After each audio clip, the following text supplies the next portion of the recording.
അണ്ടിപ്പള്ളിക്കാവ് HDPY സ്കൂളിന്റെ 30ാം വാർഷികാഘോഷം പ്രയാണ 2024 പ്രശസ്ത cinema serial താരം വിനോദ് കോവൂർ ഉദ്ഘാടനം ചെയ്തു. അണ്ടിപ്പള്ളിക്കാവ് HDPY സ്കൂളിന്റെ 30ാം വാർഷികാഘോഷം പ്രയാണ 2024 പ്രശസ്ത സിനിമ സീരിയൽ താരം വിനോദ് കോവൂർ ഉദ്ഘാടനം ചെയ്തു. നല്ല ചീര ഇലക്കറികൾ ഏറ്റവും കൂടുതൽ കഴിച്ചതും ചക്കക്കുരു ഏറ്റവും കൂടുതൽ കഴിച്ചതൊക്കെ ആ സമയത്താണ്. നാടൻ ഭക്ഷണം കഴിക്കാൻ സാധിച്ചു. ആ പഴയ കാലം ഓർമ്മ വന്നു, വീട്ടിൽ തന്നെ ഇരിക്കുന്ന കാലം. ഈ കാലത്ത് എൻ്റെ സുഹൃത്ത് എഴുതിയൊരു കവിതയാണ്, 12 വരിയുള്ള കവിത.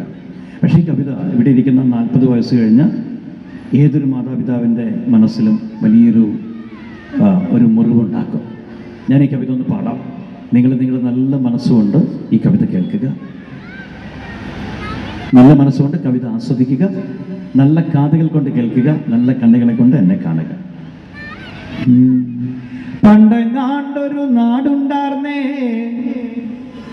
ആ നാട്ടില് പുഴയുണ്ടാർന്നേ, പുഴ നിറയെ ഇട്ട് ആ ഭാരതപ്പുഴയെ ആസ്വദിക്കാനുള്ള ഒരു കൊതി ഉണ്ടായിരുന്നു എൻ്റെ കൊച്ചുബാല്യത്തിൽ.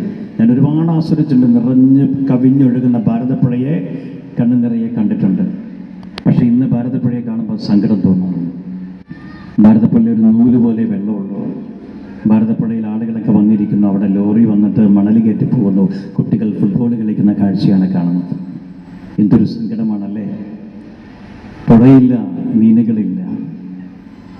പണ്ടൊക്കെ എൻ്റെ വീടിൻ്റെ അടുത്ത് മതിലുകളില്ലായിരുന്നു. ഒരു വീട്ടിൽ നിന്ന് മറ്റൊരു വീട്ടിലേക്കൊക്കെ ഇങ്ങനെ ഊടുവഴി ഉണ്ടായിരുന്നു. എൻ്റെ വീട്ടിലൊരു വിരുന്നുകാരൻ വന്നാൽ എൻ്റെ അമ്മ വിരുന്നുകാരനെ കൊലായിലിരുത്തിയിട്ട് അമ്മ അടുക്കള വാതിലോട്ട് ഓടിപ്പോകും.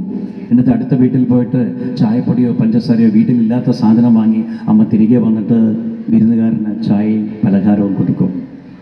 ഇന്ന് അങ്ങനെ പോകാൻ പറ്റില്ല. എൻ്റെ വീട്ടിൻ്റെ അടുത്തൊന്നും എല്ലാവരും മതിൽ കെട്ടി വേർതിരിച്ചു. ഒരിക്കലും തൊട്ടടുത്ത വീട്ടിലൊരു മരണം നടന്നതുപോലും നമുക്കറിയാൻ സാധിക്കുന്നില്ല.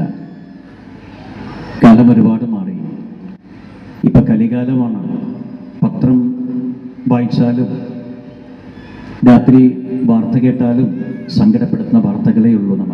നമ്മളെ മരവിപ്പിക്കുന്ന വാർത്തകൾ. പണ്ടൊക്കെ ഒരൊറ്റ വാർത്തയുണ്ടായിരുന്നു. ദൂരദർശനം ഉണ്ടായിരുന്ന കാലത്തറിയാലോ, ഒരു വാർത്തയെ നമ്മൾ കേട്ടിരുന്നുള്ളൂ. അതൊരു 15 മിനിറ്റ് വാർത്ത. കേരളത്തിലെ എല്ലാ കാര്യങ്ങളും നമ്മൾ അറിയിക്കുമായിരുന്നു.